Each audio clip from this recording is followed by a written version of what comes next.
The romance of Canadian transportation began in the 16th century when the first explorers set foot on our then unknown continent. The terrain was primitive and tested the resourcefulness of the traveler with its unorthodox problems. Water transport was the solution, and a native conveyance was pressed into use. It was called the canoe.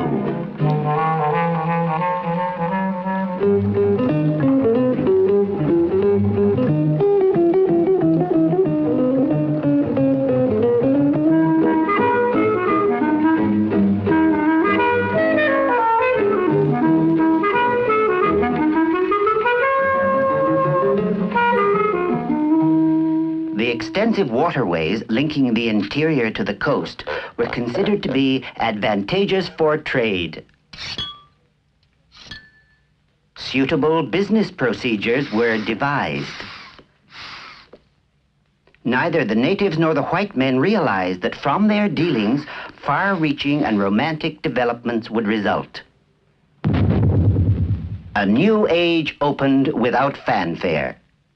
But then, over the next quarter century, as business expanded, new and heavier demands were made on the existing facilities for carrying goods. Larger watercraft were seen to be advisable.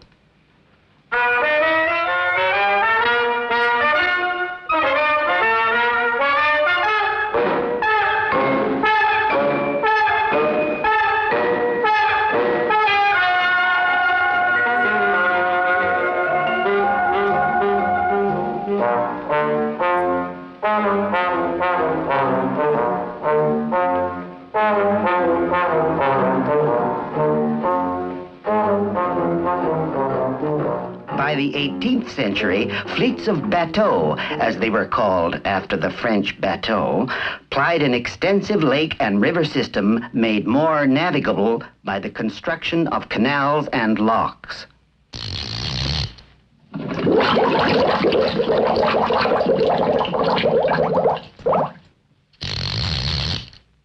Beyond the waterways, settlers had cut rough trails inland to expedite the transport of all-important staples.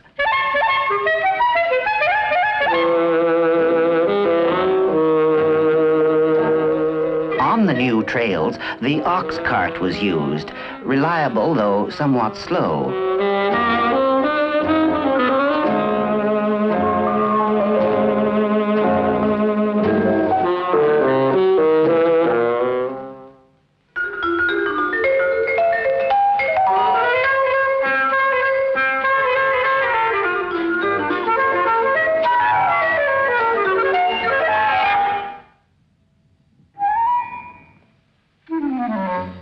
Oddly enough, travel over the difficult terrain was easier in winter when ice turned rivers into roads and troublesome obstructions were covered.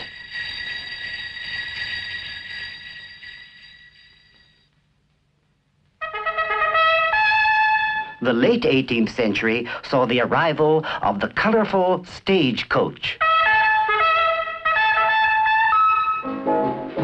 Overland routes were built to link growing towns, and passengers were whisked along in relative comfort.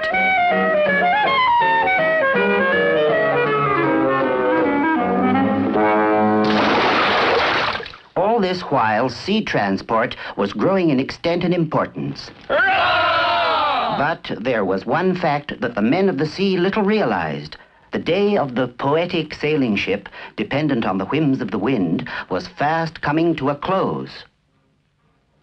A new and more manageable power had been unveiled in Europe, which was to rock the traditional concepts of transportation in North America to their very foundation. The Industrial Revolution had come to Canada.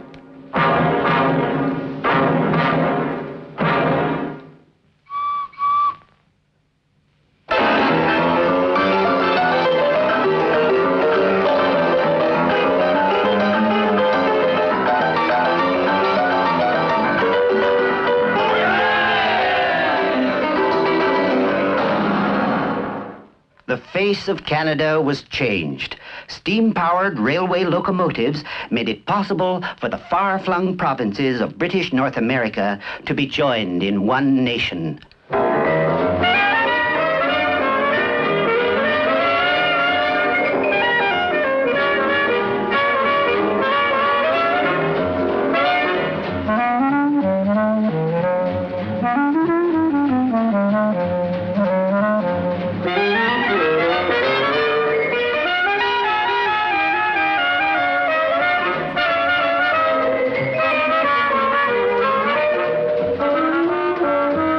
Of all the problems confronting the first Trans-Canada line, one was most perplexing, the Rockies.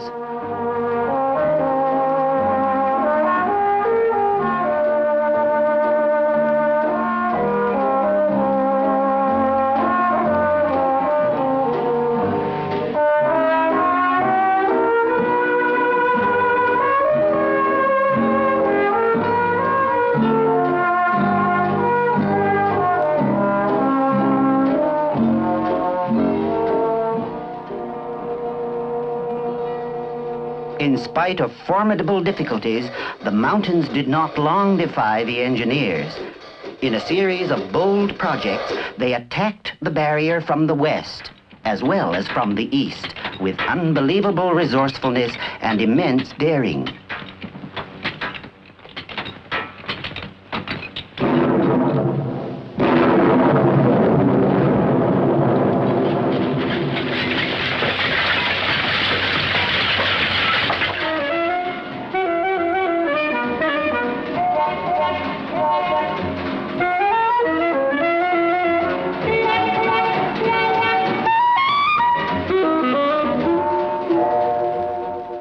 The early 20th century introduced the miracle of the internal combustion engine.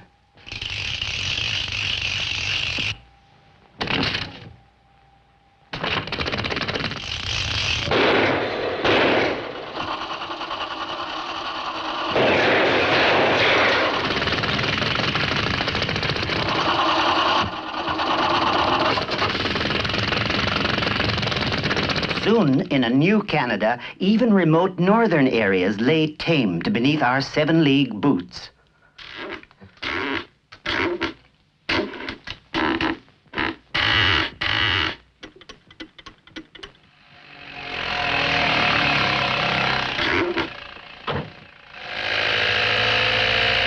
Today, across this broad land, the success of our transportation network has raised great hopes for the years to come, as Canada moves forward with bold resolution to keep its rendezvous with destiny.